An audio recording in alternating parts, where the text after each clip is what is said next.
involves solving this corner and this. Normally, for a beginner method, you would start by solving the white corner. But if you do what's called F2L, you can solve the first two layers simultaneously. A lot of beginners struggle to learn F2L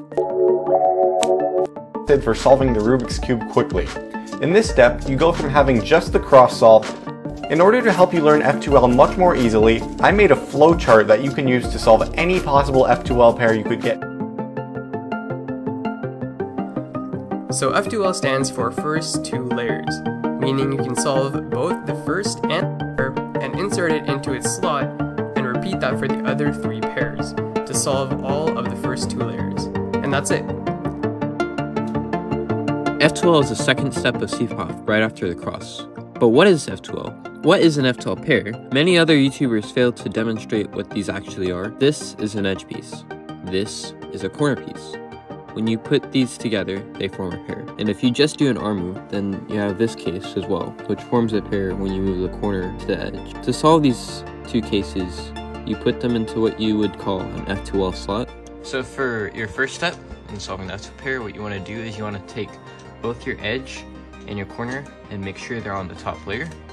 So you can just take this up by simply like moving this up, and this moves this white, blue, red piece into the top layer, and you can just move that out and move this back down. And then what you want to do next is take out your edge the same way you take out the corner. So step 2, most likely your pair isn't going to be solved yet. So what you want to do is you basically just want to hide this corner, move this top edge anywhere you would like, put this back. Just make sure you don't put it over here, otherwise it will insert this in the back and you don't want that. So just put it anywhere. And then step 3 will, to me, make it into something that you can insert.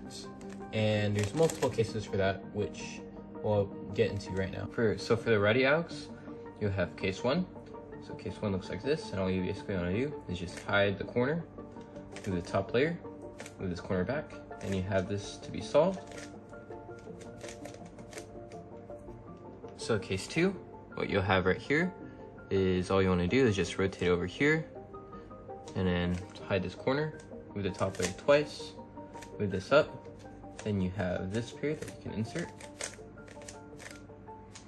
Case 3 is if you have this right here, and all you basically want to do is you want to move this over here, right? And that puts that over here. So basically you're just moving this out of the way, because when you move this down, it'll affect everything in this layer. And all you want to do is just insert like that, like so. Case 4, you'll have it to where these two are matching. And basically all you want to do is hide this corner, move this over here, put this corner back, and that puts that together. You can insert it like this. Case 5 for right here, if you have it looking like this where the white piece is facing up,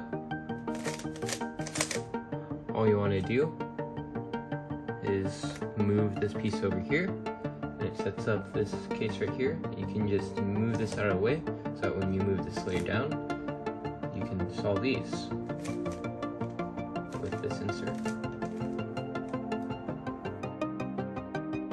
Alright, case 1, if it looks like this, then you hide this corner, move the top layer, put this corner back, and you have this, which you can insert. Next case you have this, which all you can do. Case 2, you can do this.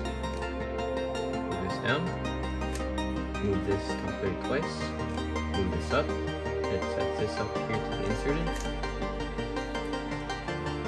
Case 3 looks like this, and basically all you do is you hide this corner, move the top, move this up, and you'll see that pairs that up, and insert that up. Case 4, if it looks like this, all you need to do is just hide this corner, move the top twice, move this up, and you'll have a pair that you can insert right here.